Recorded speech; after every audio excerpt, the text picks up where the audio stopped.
মুসলমান যদি তাদের হামলা বন্ধ না করে বিশ্বের মুসলিম আবার ঐক্যবদ্ধ হয়ে আমাদের যে স্বাধীনের পথ আছে আর জিহাদের পথ আছে আমরা সেই জিহাদের পথে আবার ঐক্যবদ্ধ হব। আমি আমাদের কাছে আহ্বান জানাই, মুসলমানদের যে ইতিহাস, মুসলমানদের যে রক্তের ইতিহাস, সেই রক্তের ইতিহাসকে আপনারা লালন করুন, কারণ বিশ্বের মুসলিম, বিশ্বের ইসলাম কখনো। আসসালামু আলাইকুম। আপনারা সবাই জানেন আজকে আমরা এখানে কিসের জন্য উপস্থিত হয়েছি। আমাদের মুসলমান ভাইয়েরা রক্তের সাগরে হাবুডুবু খাচ্ছে। আমরা কিভাবে ঘরে চুপচাপ বসে থাকবো? আমরা কিভাবে আমাদের মায়ের কান্না নিজেরা বসে বসে দেখবো?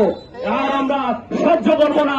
এই ইসরায়েলদের বিরুদ্ধে আমরা প্রতিবাদ করে তুলবো এবং আমরা দুমকি থেকে আবারও ইসরায়েলের বিরুদ্ধে যুদ্ধের ঘোষণা করছি যে আমরা মুসলমানদের কোনো অংশে কম নয়।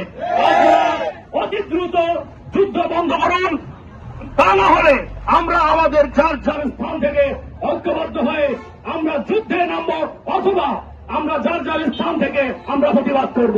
এবং জাতিসংঘের কাছে একটি আবেদন করতে চাই, আপনারা যত দ্রুত সম্ভব আলোচনার মাধ্যমে যুদ্ধকে সমাপ্তি ঘোষণা করুন। তা না হলে বিশ্বের মুসলমান কিন্তু আবার গর্জে উঠবে, আবার জিহাদ তৈরি হবে সারা বাংলাদেশে, সারা বিশ্বে, সারা মুসলমানদের অন্তরে।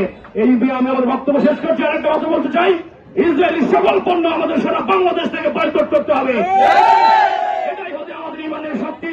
আমাদের যদি ইমানের শক্তি থেকে থাকে, সবার হৃদয়ে রক্তক্ষরণ হচ্ছে আজকের আমাদের মুসলমান ভাই ও বোনদেরকে কিভাবে নৃশংসভাবে ইসরায়েলি বারবার গোষ্ঠী হত্যা করেছে।